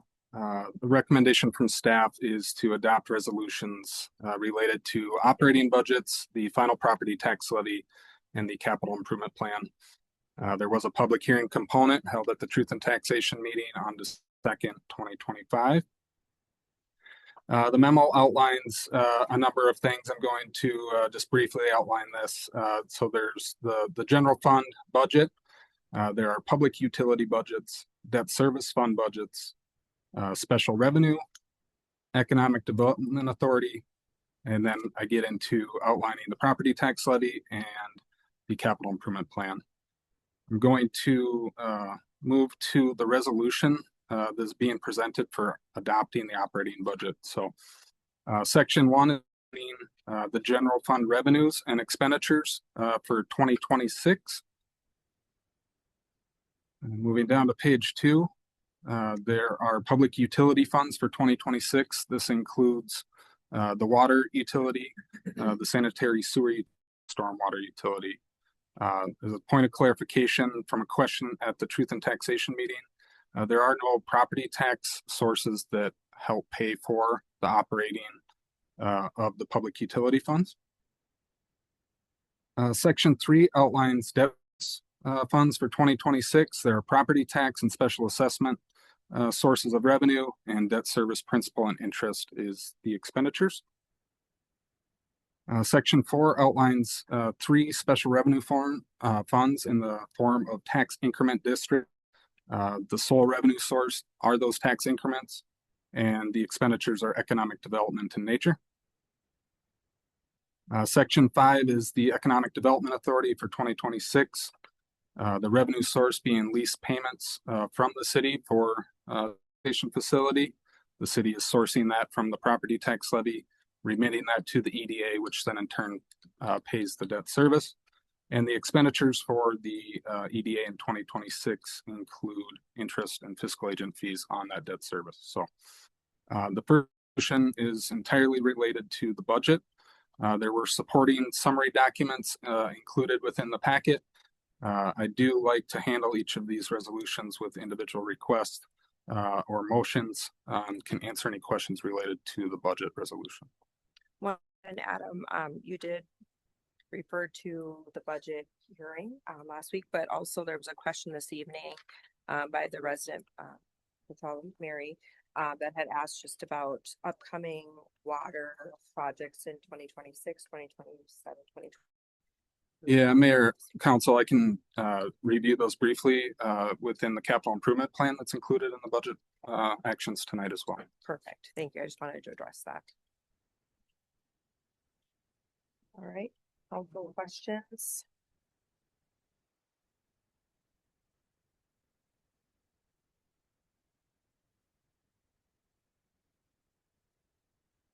Questions? Otherwise, welcome. Corey? Madam Mayor, I'd like to make a motion to adopt resolution 2565, adopting the 2026 annual operating budgets. Second. Motion by Corey, seconded by Tina. Is there any discussion? All those in favor signify by saying aye. Aye. All those same sign. Aye. Motion passes 4-1. Corey? Thank you, Madam Mayor. I'd like to make a motion to adopt resolution 2025-66, setting a final property tax levy for taxes payable in 2026. Second. Motion by Corey, seconded by Michelle. Is there any discussion? Madam Mayor. Yes. I am. Deja vu. 2 years ago, we sat in this very spot while dozens of residents warned us that a nearly 20% tax was outrageous. The council nodded solemnly, said, "We hear you," and promised to rethink it. And remarkably, we actually lowered property taxes for the first time in Otsego City history. I'd like to be able to tell residents to go back and watch that meeting, but it was conveniently deleted during the last elections. Instead of learning that bloated tax hikes for vanity projects are unwanted and unsustainable, this council learned a different lesson.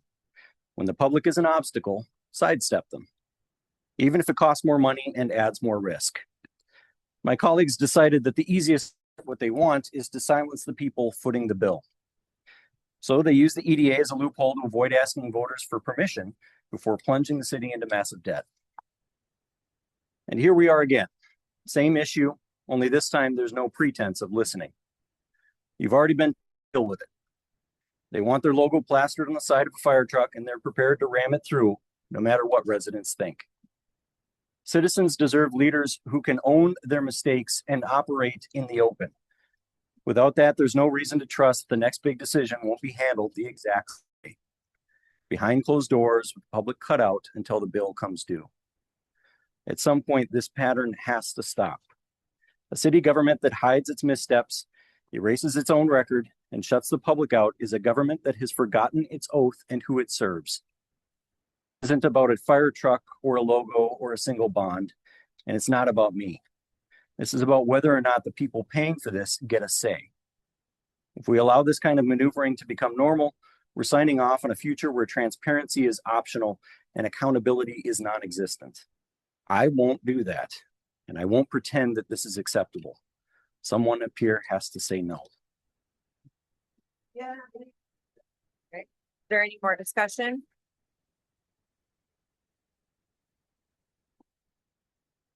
Is there any more discussion? All those in favor signify by saying aye. Aye. All those opposed, same sign. Aye. Motion passes 4-1. Corey? Mayor, I'd like to make a motion to adopt resolution 2025-60, adopting the 2026 to 2035 capital improvement plan. Second. Motion by Corey, seconded by Tina. Is there any discussion? All those in favor signify by saying aye. Aye. All those same sign. Aye. Motion passes 4-2. And Adam, can you comment for the resident? Yeah, Mayor, to address a comment during open forum, the capital improvement plan is all inclusive of many different funds of the city. So on this and in the packet this evening, the verbiage in blue there, so Fund 201, the city has numerous funds in excess of 20, somewhere short of 30 individual business entities under the city's umbrella. So the 201 pavement fund is its own designated fund that accounts for revenues and expenditures solely for the purpose of paying for pavement management. Trail management, park development fees is something that was discussed during the fee schedule. So this is park in lieu of land dedication to the city.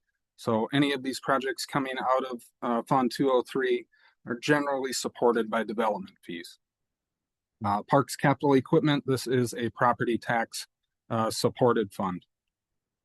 Fund 206 is supported property taxes and accounts for replacement and additions to the city's vehicle and equipment fleet.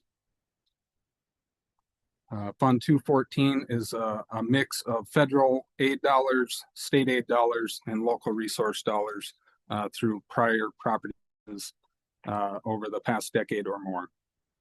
Capital Improvement Revolving Fund is the city's reserve fund. It does not have an ongoing revenue source per se. It's kind of a catch-all. So there are certain projects that are funded here as well, primarily county and state aid highway improvements to the road system, as there are local shares with those projects. Building and property maintenance is funded through property tax dollars. These are repair, maintenance, additions, improvements to existing facilities that the city owns. Fire capital revolving is for future accumulation of resources to pay for future replacement in additions to operating the fire department. And then we get into utility funding projects. So the resident spoke specifically to the drinking water utility. As you can see, over the next couple of years, there are significant investments being made by the city council into not only drinking water treatment improvements, but capacity. These projects are very expensive. They span multiple years. There was an agreement on the consent agenda tonight awarding a CMAR contract to a vendor who will be assisting the city with one of these projects. Financing sources include issuance of debt, grant dollars, whether that's through federal sources, which the city has secured, $4.9 million for two of the projects identified within this drinking water fund, and also in excess of $4 million of state grants through the PFA SRF programs.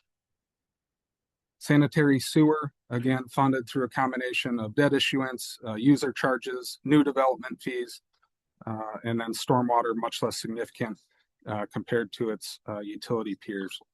So these grant totals on the bottom are all of those different projects, all of those different funding sources combined. Not all of these, as you can see in the specific case of drinking water utility, a significant number of these projects are not funded through property tax dollars, but some of them certainly are. So I hope that answers the question from open forum, and thank you, Mayor. So. And also, if it's on the capital improvement plan, it does not, it's laying out what our plan is, but it doesn't mean that they are just automatically going to happen. All of these items come back through council to make decisions on them. Right. All right, moving on to 5.1E. Ryan, you had pulled that down. Yes, Madam Mayor. This to me is something Which that, is 3.7, everyone, just for right, the original clarification. 3.7. Yep. As the resident said during the open forum, I want to ensure that our staff are paid competitively with the market. That's why we do market studies on a regular basis, to ensure our pay plan is competitive. The cost of living adjustment is not supposed to be a merit increase. There's a fundamental misunderstanding on this council of what COLA is. It's right in an offset to the cost of living to compensate for the effects of inflation. Staff already get a raise every year automatically of 4% as part of their step increase. COLA is there to ensure that the automatic raise is not eaten by inflation. That's it. Federal COLA is at 2.8% this year, not 4%. We shouldn't be pulling numbers out of a hat randomly to make ourselves feel better. This decision should be based on the data alone. I'll make a comment on that. We talked during budget time about the step plan. We were all shown that. We also have a lot of employees that are at the top of their steps, and you were given that information too, correct, Ryan? Madam Mayor, that is correct. Okay. And that all happens in the private market. Right. Nope. I'm just making sure that we're all on the same page with that. So, okay. Any other comments in regards to item 5.1? Corey? Madam Mayor, I think if my memory serves me right, at a budget meeting recently, we discussed and compared to other cities and about, what their COLA costs were. And I'm a person who values our employees. And I think to suggest 2.8 is a slap in the face. So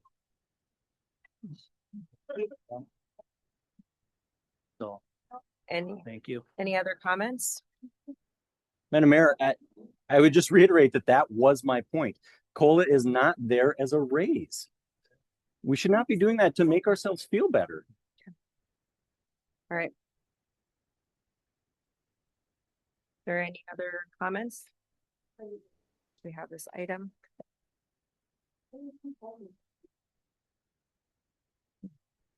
Corey? Madam Mayor, I'd like to make a motion to approve the proposed 2026 pay plans to be effective beginning January 1st, 2027. Motion by Corey, seconded by Michelle. Is there any discussion?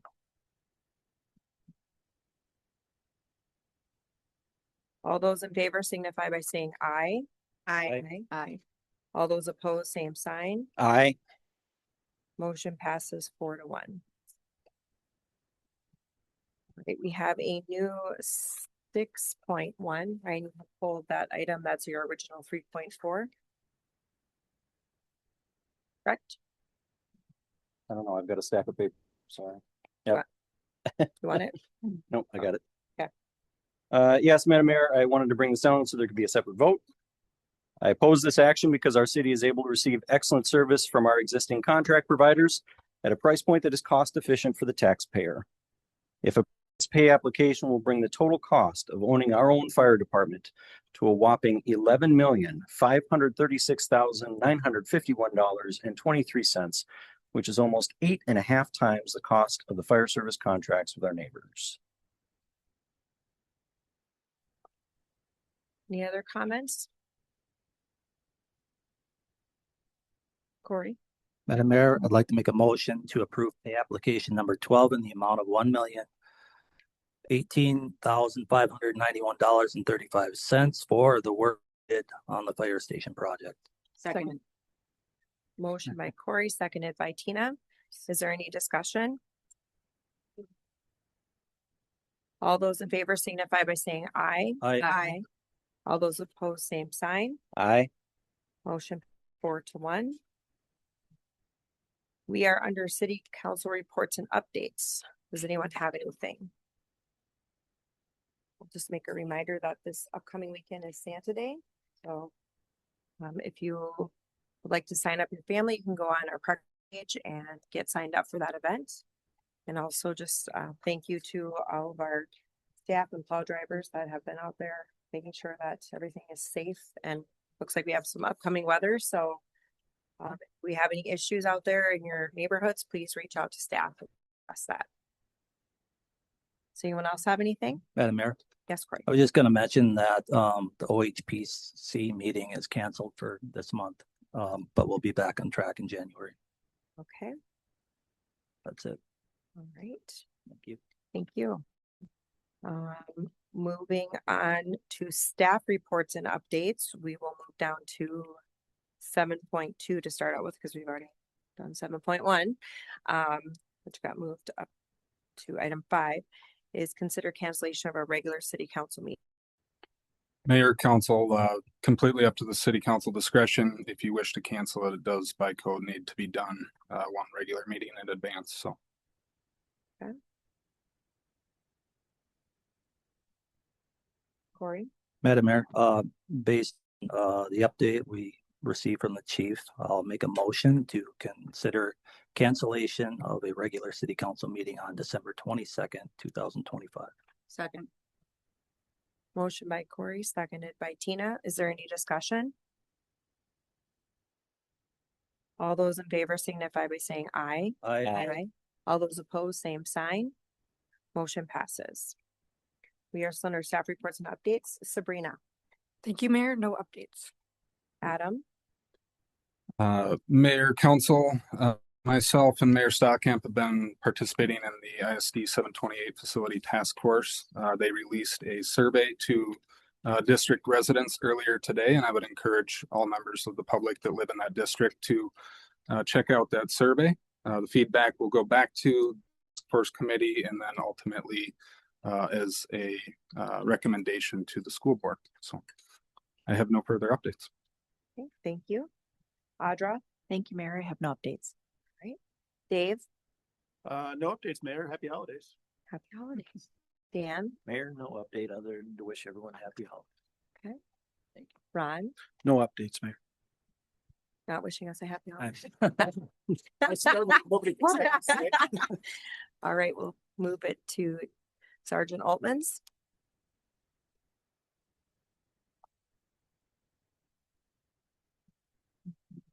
Recognize the roads aren't going to get any better in the next 24 hours, so I will be respectful of everybody's time. First thing, parking situation across the county, obviously or across the city mainly, with the amount of snow that we've had here at the beginning of the winter season.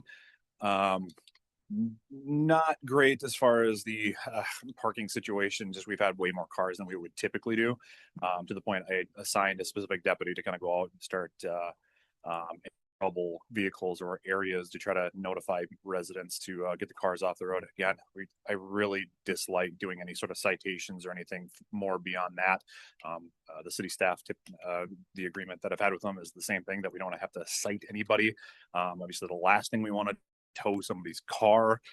So we go through literally when I tell the deputies, like every possible avenue that we can do before we have to tow a vehicle. It would have to be a pretty severe obstruction if we have to deal with that. Obviously tow bills are ridiculous, so I don't want to do that to do that to anybody. We've had messages having deputies using phone numbers that we have in-house or public records to get a hold of somebody. We got to go knock on a door if the snowplow can't get through and it's 2 o'clock in the morning. We're going to pound on the door, and usually the resident is happy that the car isn't in an impound lot versus just having to get woken up. So working on that. Like I said, we've had some deputies that are really good about if I send them addresses, whether it's from the city or various other calls, that they go out and handle those things. So the other piece, again, just real quick, is the holiday season, I guess, for the deputies is a completely different thing. I know I've had discussion with, and I've had discussion with council members about it. The Wednesday before Thanksgiving to January 1st is a very busy time of year for us. A lot of calls, a lot of emotionally charged calls. So it is busy for us. Typically January 2nd hits, and it just call volume will drop for the kind of the winter depression months where it's just cold and yeah, everything gets nice and calm. But for the next couple of weeks here, it's very busy, a lot of intense calls, a lot of emotionally charged calls. So we will be out doing that. So I'll be quick and I'll be done unless you have any questions. Anyone have anything? All right. Thank you. Thank you. Thank you. All right. If no one else has anything, then a motion to adjourn. So moved. Second. Motion by Tina, seconded by Corey. Is there any discussion? Those in favor signify by saying aye. Aye. All those opposed, same sign. The meeting is ended. Thank you all for attending and happy holidays.